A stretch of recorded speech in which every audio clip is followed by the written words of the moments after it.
Notimundo a la carta. Información oportuna al instante mientras realiza sus actividades al mediodía.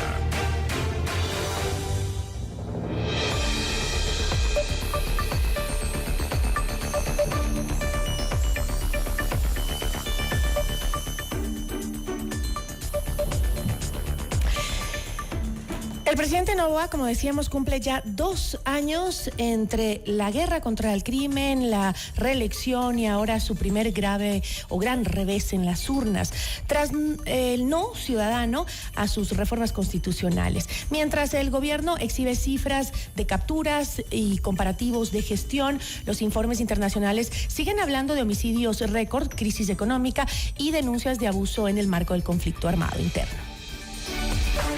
Nuestra entrevista de hoy en Notimundo a la carta. Nos acompaña a esta hora Henry Cucalón. Él es ex candidato presidencial y también ex ministro de gobierno. ¿Cómo está, Henry? ¿Cómo le va? Muy buenas tardes. Un gusto, como siempre. Buenas tardes. Saludo a todos los seguidores y oyentes de FM Mundo. Muchísimas gracias. Desde su experiencia, Henry, como ex candidato presidencial y también ex ministro del gobierno de Guillermo Lasso, ¿qué tipo de liderazgo cree usted que está ejerciendo realmente Daniel Noboa sobre el Estado ecuatoriano? Compleja su pregunta, porque no sería el más indicado políticamente para decirlo, pero como ciudadano quisiera interpretar que uno de los rasgos que se vio para la pérdida del 16 de noviembre es que no queremos, y por eso votamos por él en la segunda vuelta, no queremos que se repita cualquier rasgo de autoritarismo o de abuso de poder, porque justamente por eso, por ser contrario al correísmo, es que básicamente fue elegido. No se quiere un liderazgo que se base en una realidad paralela. No se quiere un liderazgo que exacerbe la polarización. Obviamente que contraste y que defienda los puntos de vista del gobierno, sin lugar a dudas. Y tampoco se quiere uno en que se base en un estado de propaganda o de posverdad. ¿Se necesita un liderazgo y firmeza? Sí. Obvio, que convoque, que dialogue, que no sea sectario. Eso es lo que, entre otras cosas, porque no hay una verdad absoluta, no hay un determinismo al respecto, pero una sentencia, yo como ciudadano quisiera, no por mis labores anteriores. Ahora, varios informes de derechos humanos han señalado también que tras la declaratoria de conflicto armado interno, las fuerzas de seguridad han cometido violaciones a los derechos humanos, mientras el país mantiene todavía tasas de homicidios sin precedentes. ¿Hasta qué punto cree usted que el gobierno de Daniel Noboa ha convertido la seguridad en una política de Estado que sea sostenible y hasta qué punto estos estados de excepción permanentes podrían llegar a normalizar el abuso? La seguridad ciudadana, el combate al crimen organizado y al narcotráfico deben ser una política de Estado que trasciendan a los gobiernos. Hay muchas políticas en ese sentido que estoy seguro que darán frutos. No será de la noche a la mañana, menos para la realidad paralela que quisieron imponer, que se estrelló el día domingo 16 de noviembre. Pero hay que tener claro algo. Para el tema de no caer en todos los temas de los estados de excepción fue justamente lo que se aprobó en la consulta del año pasado, que Fuerzas Armadas puedan colaborar permanentemente en la seguridad interna del país. Eso es importante dejarlo recalcado. Es una política que yo sé, es difícil, pero sé que sostenidamente van a cambiar. Hoy, y yo comprendiendo cuál más, que no es tan fácil como creen algunos analistas, y por eso es que las cifras al día de hoy, en este año no ha terminado y están peor que la del año pasado, se requiere de grandes consensos. Ahora bien, con ese antecedente, nada, pero absolutamente nada, justifica que malos elementos, yo no quiero generalizar a toda la fuerza pública, que malos elementos transgredan la ley, cometan cualquier tipo de abusos por los cuales deben ser investigados y sancionados. Y voy a poner un ejemplo, el tema de los niños de las Malvinas. Eso no puede quedar impune. Ahora, el gobierno ha difundido balances comparativos entre noviembre de 2023 y noviembre de 2025, destacando detenciones y operaciones militares. Y también comparando estas cifras de lo que se ha hecho, ¿no? Y cómo estábamos antes y cómo estamos ahora. ¿Hasta qué punto el relato oficial es real y qué cifras podrían preocuparnos más cuando se analizan estos 2 años? Mire, qué bueno que algunos rubros puedan mejorar. Solo los insensatos pueden pensar que si a alguien le va mal, los políticos pueden pescar el río revuelto a costillas de la gente. Eso no está bien. ¿Dónde está el problema? Que eso no se siente en el día a día de la calle. Una expresión de aquello es que una parte de la votación se dio justamente por la disconformidad que se siente con el gobierno, porque la gente en la calle no siente básicamente esas estadísticas en seguridad, por poner un ejemplo, y por eso la votación fue un termómetro, no se contestó por las preguntas, sino por el gobierno, y le dijeron, por el momento no, le dieron un estate quieto. Así que en otros temas, por ejemplo, yo celebro que se haya llegado a un acuerdo con Estados Unidos para el ingreso de más de 105 productos ecuatorianos con 0 aranceles. Eso beneficiará al comercio, beneficiará finalmente al empleo, pero así como hay esas cuestiones positivas que es dignas de proponderar y que se mantengan, hay otros temas que no le llegan a la realidad diaria de la gente. ¿Cuáles específicamente? El tema de la seguridad, pues los índices, más allá de lo que digan los influencers, los índices y las estadísticas de las muertes violentas son las peores y no tienen precedentes. Sin perjuicio que yo valoro los esfuerzos que se están haciendo, porque el problema no es el todo nada. Y eso que lo comparan con el año 23, y aún así no le dan los números en materia de seguridad. Y eso que fue un año con alto nivel de inestabilidad política, lamentablemente, ya sabemos los antecedentes, y que gracias a Dios tuvo una continuidad democrática, por así decirlo. En términos económicos, en septiembre pasado la economía registró un crecimiento interanual de 4.8%. Son algunas de las cifras que daba el gobierno, ¿no? También el tema del acuerdo crediticio con el Fondo Internacional, que asciende a 5.000 millones hasta 2028. En los ajustes fiscales que se han hecho y demás. ¿Cree que existe realmente un rumbo económico claro ¿qué haría distinto usted para no repetir justamente un shock como los que hemos tenido también con las reformas que no han tenido un respaldo social, digamos? A ver, hay que puntualizar por temas. Yo he manifestado que es correcto que el presidente haya dado por terminado el subsidio al diésel, que no estaba dirigido a los más pobres, sino básicamente economías criminales. Ahora, ¿dónde viene la contraparte de la crítica? No puede ser dilapidado en bonos de carácter clientelares. Deben ir en verdad a quienes más necesitan.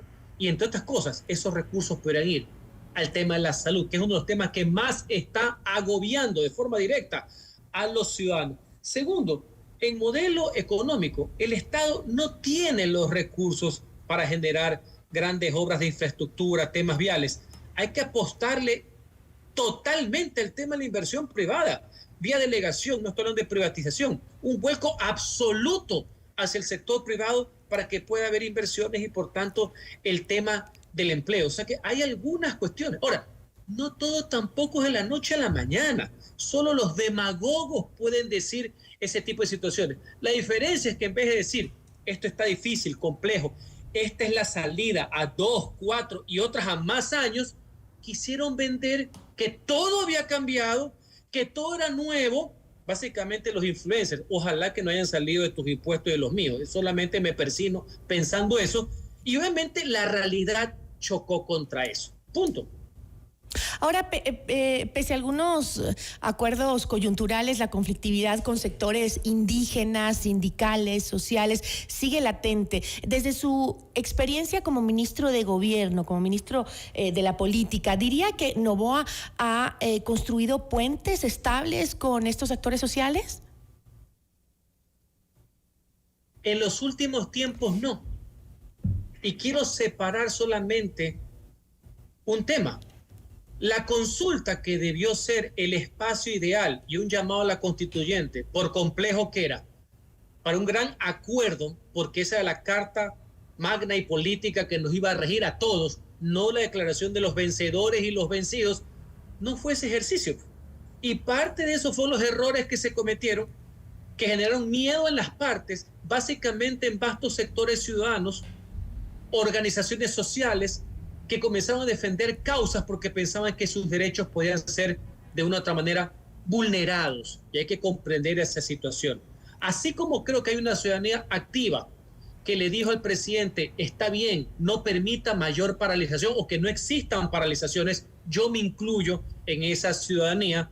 Es obvio que tiene que haber apertura para conversar. No puede haber este dogmatismo y este sectarismo que todo el mundo es el viejo país. No, a los que tienes que separar es a los que no cumplen la ley, a los corruptos. Pero hay un Ecuador que es diverso, que merece ser escuchado, que merece tender puentes de diálogo. No esta teoría del todo o nada que ha venido practicando últimamente el gobierno nacional.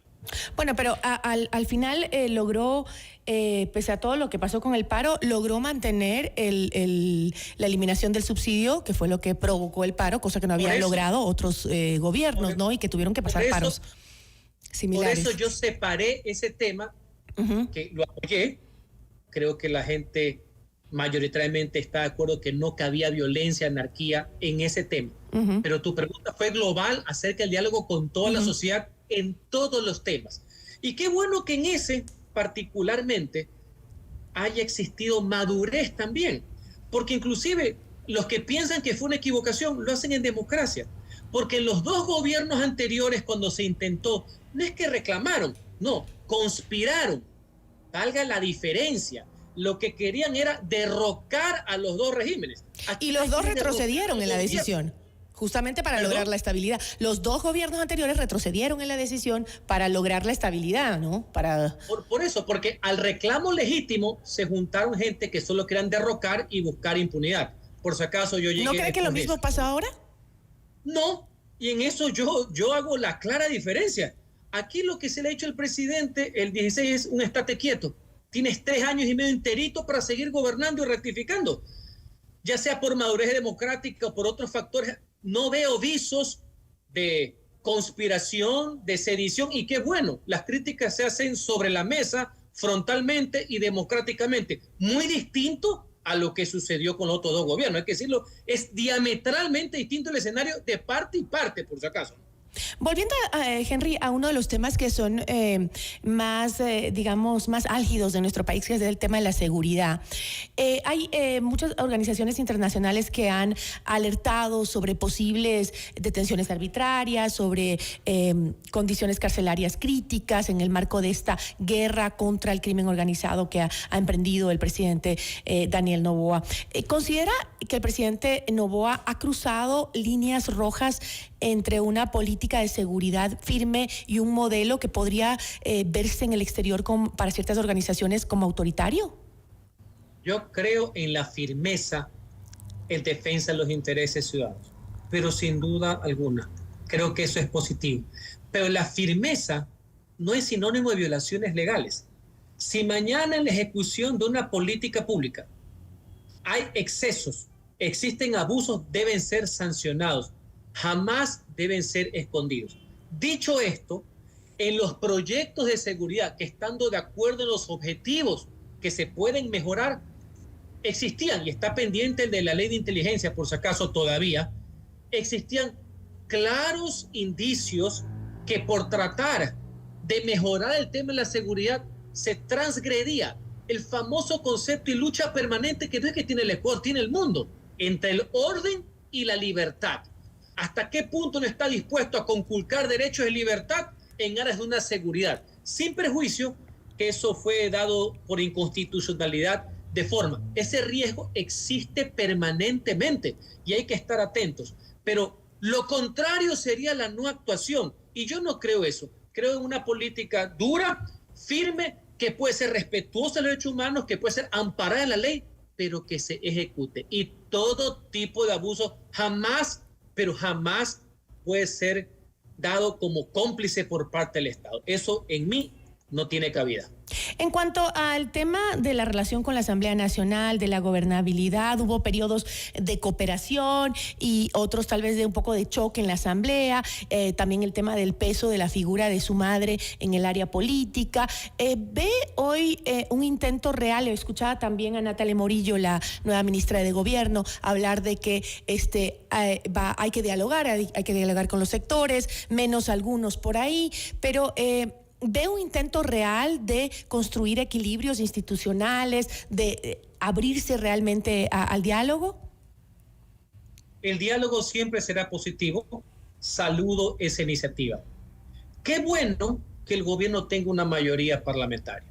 Bastante hacen con no joder. Eso es bastante. La estabilidad tiene un valor imponderable. Ahora bien, creo que todos saludamos que haya una coordinación entre el legislativo y el ejecutivo. Pero cuidado con la rima, no es sumisión.